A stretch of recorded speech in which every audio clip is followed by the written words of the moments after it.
വേദിയിൽ അധ്യക്ഷപദം അലങ്കരിക്കുന്നത് Shri S Gopinath IPS ആണ്. അദ്ദേഹത്തെ പറ്റി നമുക്കെല്ലാവർക്കും അറിയാം. സ്വാഗത പ്രാസംഗികൻ പറഞ്ഞു കഴിഞ്ഞു. അന്താരാഷ്ട്ര മത്സരങ്ങളിൽ ഇന്ത്യയെ പ്രതിനിധീകരിച്ച പ്രശസ്തനായ വോളിബോൾ താരമാണ്.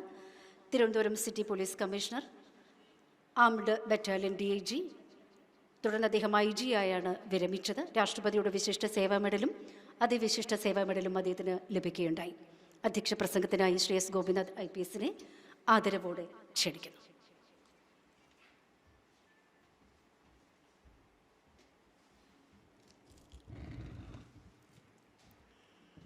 വേദിയിൽ സന്നിഹിതരായിട്ടുള്ള ആരാധ്യനായ ഡോക്ടർ M. അബ്ദുൽ സലാം, കാലിക്കറ്റ് യൂണിവേഴ്സിറ്റിയുടെ മുൻ vice chancellor, Shri Sanjayan ji, Shri GK Suresh Babu, സമാദരണീയനായ ശ്രീ നന്ദകുമാർജി, സ്വാഗതം ആശംസിച്ച ശ്രീ രാജേന്ദ്രൻ, എനിക്ക് മുന്നിലിരിക്കുന്ന എനിക്ക് ഗുരുതുല്യരായ എൻ്റെ മുതിർന്ന സഹോദരന്മാരെ, സഹോദരിമാരെ, ഈ യോഗത്തിൽ അധ്യക്ഷത വഹിക്കുക എന്നുള്ളത് ഞാൻ നിങ്ങളെ നോക്കുമ്പോഴും എൻ്റെ കൂടെ ഇരിക്കുന്നവരെ നോക്കുമ്പോഴും ഒരു വലിയ ബഹുമതിയും അനുഗ്രഹവുമായിട്ട് ഞാൻ കരുതുകയാണ്. അതിൻ്റെ കാരണം, ഞാൻ ഈ അക്ഷരങ്ങളുടെ ലോകത്തൊന്നും അധികം വ്യാപരിച്ചിട്ടുള്ള ആളല്ല. അക്ഷരമറിയാം, 51 അക്ഷരമുണ്ടെന്നറിയാം, വായിക്കാനറിയാമെന്നതിനപ്പുറം വലിയ ഒരു പണ്ഡിത മുഖമോ അല്ലെങ്കിൽ ഒരു വലിയ വായനയോ ഒന്നുമുള്ള ആളല്ല. പക്ഷെ ഇന്ന് ഇവിടെ അധ്യക്ഷത വഹിക്കാൻ ഈ ഒരു വളരെ പരിപാവനമായ ഒരു ചടങ്ങ്, അത് ഈ പുസ്തകത്തിനെക്കുറിച്ച് ഇനി പരാമർശം ഉണ്ടാകുമെന്നുള്ളത് കൊണ്ട് ഞാൻ അതിലേക്ക് കടക്കുന്നില്ല. ദേശീയ സ്വത്വത്തിനായിട്ടുള്ള പോരാട്ടം, അത് എന്നെ ഒരുപാട് ചിന്തിപ്പിച്ചൊരു ക്യാപ്ഷനാണ്. അത് ഇന്നലെ, ഇന്ന്, നാളെ. ഞാൻ ആ പുസ്തകം ഒന്ന് മറിച്ച് നോക്കാനിടയായി. തികച്ചും കാലിക പ്രസക്തിയുള്ള, വളരെ മുമ്പേ നമ്മൾ തിരിച്ചറിയേണ്ടിയിരുന്ന ഒരുപാട് യാഥാർത്ഥ്യങ്ങൾ എന്തുകൊണ്ടോ ഒന്നുകിൽ തമസ്കരിക്കപ്പെട്ടു, അല്ലെങ്കിൽ മനഃപൂർവ്വമായി അതിനെ വക്രീകരിക്കപ്പെട്ടു എന്നുള്ള ഒറ്റ കാരണം കൊണ്ട് ഭാരതീയ ജനതയുടെ ബോധമണ്ഡലത്തിൽ യഥാസമയം എത്താൻ കഴിഞ്ഞില്ല, അല്ലെങ്കിൽ വേണ്ട രീതിയിൽ എത്തിക്കാൻ കഴിഞ്ഞില്ല എന്നുള്ള ഒരു സാഹചര്യത്തിലാണ് ശ്രീ നന്ദകുമാർജിയുടെ പുസ്തകം നാം മറിച്ച് നോക്കേണ്ടത്. ഞാൻ ഇത് പറയുമ്പോൾ എൻ്റെ മനസ്സിൽ നമ്മൾ സ്വാതന്ത്ര്യ സമരത്തെക്കുറിച്ചൊക്കെ പഠിച്ചിട്ടുണ്ട്. ഒന്നാം സ്വാതന്ത്ര്യ സമരം എന്ന് നമ്മളും സീപ്പോയ് മ്യൂട്ടണി എന്ന് ബ്രിട്ടീഷുകാരും പറയുന്ന 1857 വിപ്ലവത്തെക്കുറിച്ച് നമ്മൾ കേട്ടിട്ടുണ്ട്. അത് കഴിഞ്ഞ് വന്ന സ്വാതന്ത്ര്യ സമരങ്ങളെക്കുറിച്ച് പഠിച്ചിട്ടുണ്ട്. പക്ഷേ അതിലൊന്നും പരാമർശിക്കപ്പെടാത്ത ആയിരക്കണക്കിന്, ലക്ഷക്കണക്കിന് സ്വാതന്ത്ര്യ പോരാളികൾ ഭാരതീയത അല്ലെങ്കിൽ ഭാരതത്തിൻ്റെ ദേശീയത ഉയർത്തിപ്പിടിക്കുന്നതിന് വേണ്ടിയിട്ട് ഇവിടെ പോരാടുകയും രക്തസാക്ഷികളാകുകയും ചെയ്തു എന്നുള്ളത് ഞാൻ കുറ്റബോധത്തോടെ തുറന്ന് സമ്മതിക്കട്ടെ, എനിക്ക് പുതിയൊരറിവാണ്. ചുരുക്കം ചില സ്വാതന്ത്ര്യ സമര സേനാനികളെക്കുറിച്ചൊക്കെ നമ്മൾ വായിച്ചിട്ടുണ്ട്, ഝാൻസി റാണിയെക്കുറിച്ചും അങ്ങനെ പലരെക്കുറിച്ചും വായിച്ചിട്ടുണ്ട്. എങ്കിൽ പോലും ഇത്രത്തോളം ആഴത്തിൽ ഇന്ത്യയുടെ വിവിധ മേഖലകളിൽ നമ്മുടെ ദേശീയത തിരിച്ചറിഞ്ഞ് ഭാരതത്തിൻ്റെ ഒരു ദേശീയതയുണ്ട് എന്നും അത് വിദേശ ശക്തികൾക്കെതിരെ പോരാടുന്നതിനുള്ള ഒരു ഊർജമായി, ഒരു കനലായി, ആളിപ്പടരേണ്ട ഒരു കനലായി നമ്മുടെ ജനങ്ങളുടെ മനസ്സിലുണ്ടായിരുന്നു എന്നുള്ളത് വളരെ നമ്മൾ തിരിച്ചറിയേണ്ട ഒരു വസ്തുതയാണ്. ഞാനത് പറയാൻ കാരണം, സ്വാതന്ത്ര്യത്തെക്കുറിച്ച് സ്വാമി വിവേകാനന്ദൻ പറഞ്ഞു, നമുക്ക് ടെറിറ്റോറിയലായിട്ട് സ്വാതന്ത്ര്യം കിട്ടാം, അല്ലേ? നമ്മുടെ പതാക ഉയർത്തുന്നത് കൊണ്ട് മാത്രം ഇന്ത്യയുടെ സ്വാതന്ത്ര്യമാകുന്നില്ല. നമ്മൾ പരിപൂർണമായി സ്വതന്ത്രരാകുന്നത്, സ്വാതന്ത്ര്യം നേടുന്നത് നമ്മളുടെ മനസ്സിനെ അടിമത്തത്തിൽ നിന്ന് സ്വതന്ത്രമാകുമ്പോഴാണ് നമ്മൾ യഥാർത്ഥത്തിൽ സ്വാതന്ത്ര്യം നേടുന്നത് എന്ന് സ്വാമി വിവേകാനന്ദൻ പറഞ്ഞൊരു വാചകമാണ് ഞാൻ ഓർക്കുന്നത്. നമ്മളെയൊക്കെ ഈ അധിനിവേശ സർക്കാരുകൾ, അല്ലെങ്കിൽ അധിനിവേശം നടത്തിയ എല്ലാ ശക്തികളും നമ്മളൊക്കെ കരുതുന്നത് പോലെ ഒരു ഭൂപ്രദേശം പിടിച്ചെടുക്കുന്നതിനപ്പുറം ആ അധിനിവേശം അവിടെ നിലനിർത്തുന്നതിന് അവർ ഉപയോഗിച്ചു പോന്നിട്ടുള്ള ഏറ്റവും വലിയ ആയുധം ഈ ജനങ്ങളുടെ ബോധമണ്ഡലത്തെ അല്ലെങ്കിൽ അവരുടെ ആ സ്വത്വം തകർക്കുക എന്നുള്ളതാണ്. അത് വിദ്യാഭ്യാസ മേഖലയിൽ അല്ലെങ്കിൽ അവരുടെ ഭാഷയിൽ സംസ്കാരത്തിലൊക്കെ അവർ കടന്നു കയറുകയും അതിനെയൊക്കെ അടിച്ചമർത്തുകയും അല്ലെങ്കിൽ മറ്റൊന്നിനെ ആ സ്ഥാനത്ത് പ്രതിഷ്ഠിക്കാൻ ശ്രമിക്കുകയും ചെയ്തു എന്നുള്ളതാണ് ഞാൻ മനസ്സിലാക്കിയ ഈ അധിനിവേശ പാരമ്പര്യം. അങ്ങനെ ഒരു അധിനിവേശത്തിൻ്റെ ഒരു നൂലാമാലകളിൽ അധിനിവേശം ഏറെ വർഷം നൂറ്റാണ്ടുകൾ അനുഭവിച്ച ഭാരതത്തെ പോലുള്ള രാജ്യത്തിന് ഭാരതത്തിൻ്റെതായ ഒരു ദേശീയത ഇല്ല എന്ന് പോലും എഴുതിയ ഒരു എഴുത്തുകാരനെ ഞാൻ വായിക്കാൻ ഇടയായി. പക്ഷേ നന്ദകുമാർ കൂടുതൽ പറയും അതിനെക്കുറിച്ച്. ഭാരതത്തിന് ഒരു ദേശീയതയോ അല്ലെങ്കിൽ ഭാരതം അല്ലെങ്കിൽ നമ്മുടെ ദേശീയത എന്നൊരു വികാരം നമുക്കിവിടെ ഉണ്ടാക്കിയത് ബ്രിട്ടീഷുകാരാണെന്ന് അവകാശപ്പെടുന്ന ഒരു എഴുത്തുകാരനുണ്ട്. അദ്ദേഹം പറഞ്ഞത് ഭാരതത്തിന് പൊതുവായ ഒരു ദേശീയ വികാരമൊന്നും ഉണ്ടായിരുന്നില്ല. ഇവിടെ 1600 നാട്ടുരാജ്യങ്ങളാണ് ഉണ്ടായിരുന്നത്. അവരെല്ലാം ഒന്നു ചേർന്ന് ബ്രിട്ടീഷ് വിരോധം എന്ന ഒരൊറ്റ വികാരത്തിലാണ് ഒരു ദേശീയ വികാരം ഒരുമിപ്പിച്ചെടുത്തത് എന്ന് പറഞ്ഞ ബ്രിട്ടീഷ് ചരിത്രകാരന്മാർ പോലും നമ്മുടെ മുമ്പിലുണ്ട്. അതിനൊക്കെ പ്രോത്സാഹനവും ലഭിച്ചിരിക്കുന്നു.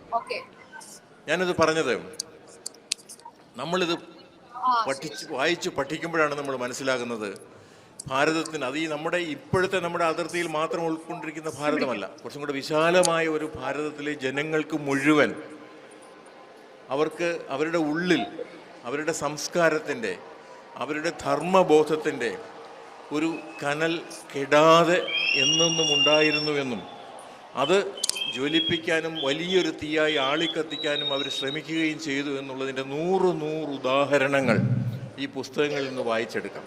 അവരാരും എന്തെങ്കിലും നേടുന്നതിന് വേണ്ടിയിട്ടോ അല്ലെങ്കിൽ എന്തെങ്കിലും നേടി ഒരു വലിയ ചരിത്രത്തിൽ പോലും ഇടം നേടാൻ കഴിയാതെ പോയ ആളുകളാണ് അവരൊക്കെ. അപ്പോൾ അവരെയൊക്കെ നമുക്ക് പരിചയപ്പെടുത്തുമ്പോൾ സത്യത്തിൽ നമുക്ക് വലിയൊരു അഭിമാനം തോന്നുന്നുണ്ട്. നന്ദകുമാർജി, ഞാൻ അതിനുള്ള പല പേരുകൾ പോലും നമുക്ക് വായിച്ചെടുക്കുക, ആ പേരുകൾ പറയാൻ പോലും നമുക്ക് ബുദ്ധിമുട്ടുള്ള ചില പേരുകളൊക്കെയാണ് ചില സ്ഥലത്തെ ആളുകൾ. അപ്പോൾ അതിനെക്കുറിച്ച് പഠിക്കുക. അത് നമ്മൾക്ക് പ്രത്യേകിച്ച് ഇന്നത്തെ കാലഘട്ടത്തിൽ ഇന്നത്തെ ഭാരതത്തിൻ്റെ അവസ്ഥ എന്താണെന്ന് ചോദിച്ചാൽ നമ്മളുടെ ദേശീയത നമ്മൾ ഉൾക്കൊണ്ടിരിക്കുന്നു. ഭാരതത്തിൻ്റെ ദേശീയത ലോകം മുഴുവൻ അംഗീകരിച്ചിരിക്കുന്നു. നമുക്കങ്ങനെ ഒരു ദേശീയ സംസ്കാരമുണ്ട് എന്നും അത് ധർമ്മത്തിൽ അടിസ്ഥാനപ്പെട്ടിട്ടുള്ളതാണ് എന്നും നമുക്ക് നമ്മുടേതായ ഒരു സംസ്കാരമുണ്ട് എന്നും അതിൽ മൂല്യങ്ങൾക്ക് വലിയ വില കൽപ്പിക്കുന്ന ഒരു സംസ്കാരമാണ് ഭാരതത്തിൽ ഉണ്ടായിരുന്നത് എന്നും ലോകം അംഗീകരിക്കുന്ന ഒരു അവസ്ഥയിലാണ് നാം ഇപ്പം നിൽക്കുന്നത്. അപ്പോഴാണ് നമ്മൾ ഇതിനെക്കുറിച്ച് മനസ്സിലാക്കേണ്ടത്. നമ്മൾ എത്രത്തോളം വെല്ലുവിളികൾ നേരിട്ടാണ് ഈ പോരാട്ടം നടത്തിയതെന്നുള്ളത്. സ്വാതന്ത്ര്യത്തിന് ഇന്നലെ എന്ന് അദ്ദേഹം സൂചിപ്പിച്ചിട്ടുണ്ട്. ഇന്നലകളിൽ ഒരുപാട് ആളുകൾ ത്യാഗം സഹിച്ചിട്ടുണ്ട്.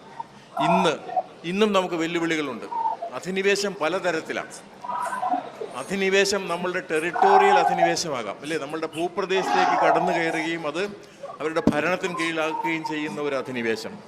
മറ്റൊന്ന് നമ്മുടെ ബോധമണ്ഡലത്തെ, നമ്മളെ സൈക്കോളജിക്കലായിട്ട്, നമ്മളെ മാനസികമായിട്ട് അല്ലെങ്കിൽ നമ്മുടെ മനസ്സിനെ അടിമപ്പെടുത്തുക, നമ്മളുടെ വിശ്വാസങ്ങളെ തകർക്കുക, അവിടെ ഒരു വാക്വം അല്ലെങ്കിൽ ഒരു ശൂന്യത സൃഷ്ടിക്കുക.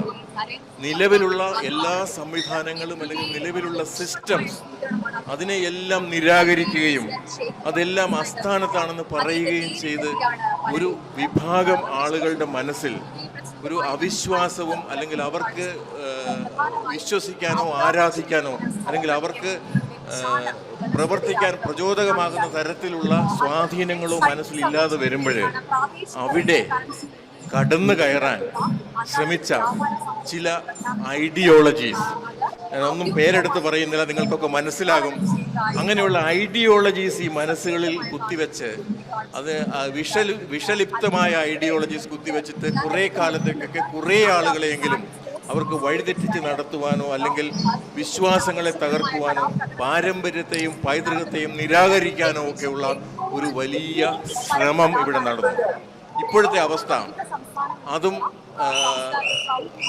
ഒരു ചെറിയ കാലത്തേക്ക് ഒരു നല്ല ശതമാനം ആളുകളുടെ ഇടയിൽ സ്വാധീനം ചെലുത്താൻ കഴിഞ്ഞുവെങ്കിൽ പോലും ഇന്ന് അതിൻ്റെയും വിഫലത അല്ലെങ്കിൽ അതിൻ്റെ അർത്ഥശൂന്യത ആളുകൾക്ക് ബോധ്യപ്പെട്ടിട്ട് നമ്മളിപ്പോൾ നിൽക്കുന്ന ഒരവസ്ഥ, നമുക്ക് നാളേക്ക് എന്താകണമെന്ന് അറിഞ്ഞെങ്കിൽ ഇന്നലെയും ഇന്നും നമ്മൾ എന്തായിരുന്നു എന്ന് അറിയണം, വേണ്ടേ?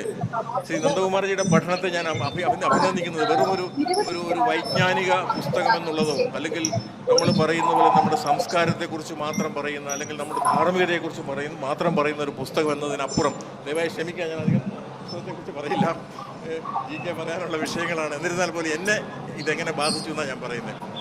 എല്ലാ മേഖലയിലും, അത് കലയിൽ, സാഹിത്യത്തിൽ, സിനിമയിൽ, എല്ലാ മേഖലകളിലും നമുക്കുണ്ടായിരുന്ന പൈതൃകം, ആ പാരമ്പര്യം, നമ്മളെല്ലാവരും പൈതൃകമായി കിട്ടുന്നതിനെ അല്ലെങ്കിൽ ലെഗസി നമുക്കതല്ലേ പകർന്നു കിട്ടുന്നത്. നമുക്ക് മാതാപിതാക്കളിൽ നിന്ന്, നാം ജനിച്ച സമൂഹത്തിൽ നിന്നൊക്കെ പകർന്നു കിട്ടുന്നത് അതാണ്. ആ ഒരു സ്വത്വമാണ് നമ്മളിലുള്ളത്. അത് നമ്മൾ തിരിച്ചറിഞ്ഞു തുടങ്ങിയിരിക്കുന്നു. കൂടുതൽ തെളിമയോടെ നമ്മൾ തിരിച്ചറിയേണ്ടിയിരിക്കുന്നു. നമ്മളുടെയൊക്കെ സ്വത്വത്തിൻ്റെ ഒരു ആകത്തുകയാണ് ഈ സമൂഹത്തിൻ്റെ സ്വത്വം, അതാണ് ഈ രാഷ്ട്രത്തിൻ്റെ സ്വത്വം. അപ്പം അത് തിരിച്ചറിയാൻ വലിയ പോരാട്ടങ്ങൾ നടന്ന ഒരു മണ്ണാണിത്. ഒരുപാട് ആളുകൾ ജീവത്യാഗം ചെയ്ത ഒരു മണ്ണാണ് ഭാരതം. അവിടെ നിന്നുകൊണ്ട് നമ്മളിപ്പോൾ സംസാരിക്കുമ്പോൾ ഇപ്പം നമ്മൾ ഇനി നാളെയിലേക്കാണ്, നമ്മൾ നാളെയിലേക്ക് നോക്കുമ്പോൾ ഭാരതം ശ്രദ്ധിക്കപ്പെടും.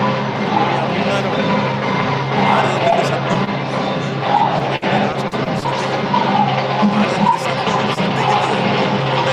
ശബ്ദത്തിൻ്റെ ഡെസിബൽ കൂടുതലായതുകൊണ്ടല്ല, പക്ഷെ അതിൽ കാമ്പുള്ളത് കൊണ്ടാണ്, അത് കേൾക്കേണ്ടത്, കേൾക്കാൻ ബുദ്ധിമുട്ടായി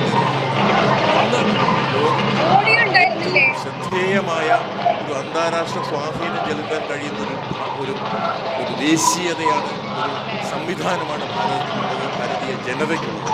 അതിൻ്റെ ഉദാഹരണമാണ് നമ്മൾ കാണുന്ന പല സമകാലിക സംഭവങ്ങളും.